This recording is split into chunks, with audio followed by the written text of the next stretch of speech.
Welcome to One Book, One Review. Today's book is Room by Emma Donoghue. Looking at this book, I want to say it is bad, but I just cannot do that. Neither can I say it is a good book. So what is the book about? It's hard to talk about the story without telling too much of it. For starters, let's just say it's a story of 5-year-old Jack who lives in a room with his mom and the adventures following his 5th birthday.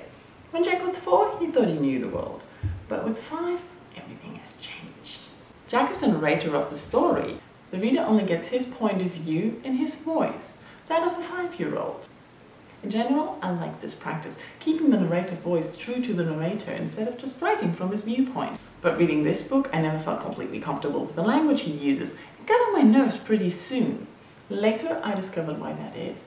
Jack's character is very smart for a 5-year-old. He can read and write, memorize long and complex sentences, count and calculate.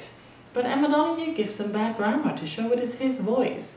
He seems incapable of using irregular verbs properly for the simple past, and most of his questions are grammatically wrong. Whereas these are probably typical steps for a 5-year-old acquiring English, it is just disturbing as Jack is not like other children his age. Choosing Jack as a narrator is a smart move though, because this way Donoghue can not only show us how he sees the world and thus question the things that are natural and normal for us, but it also allows her to minimize the horrors of the events that happened to him and his mom. Sorry, this is cryptic. I'll give you more of the story, so if you want to read the book for yourself and don't want to be spoiled, turn off the video now. Jack and his mom were held captive in a room and they managed to escape. From then on, Jack is an outside, the real world. Only he never knew there was a real world outside of Room.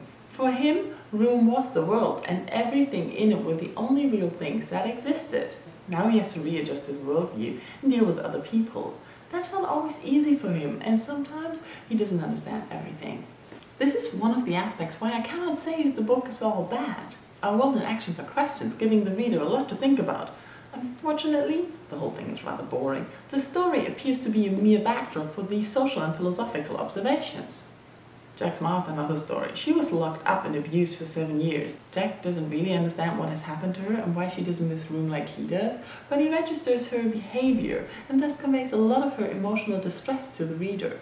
As I said before, this is a clever method of showing the damage that has been done to the mother without forcing the reader to see it from her point of view and thereby experiencing her horrors firsthand, which I personally would not want to read.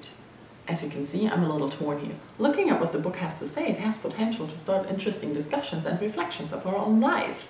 But when it comes down to reading it, I was just bored most of the time, as it's rather predictable and slow. Even though I made some wrong predictions, and there were some unexpected twists in the story, the book never really got to me. At the moment I'm reading Will Grayson by John Green and David Levitan. Thanks for watching One Book, One Review.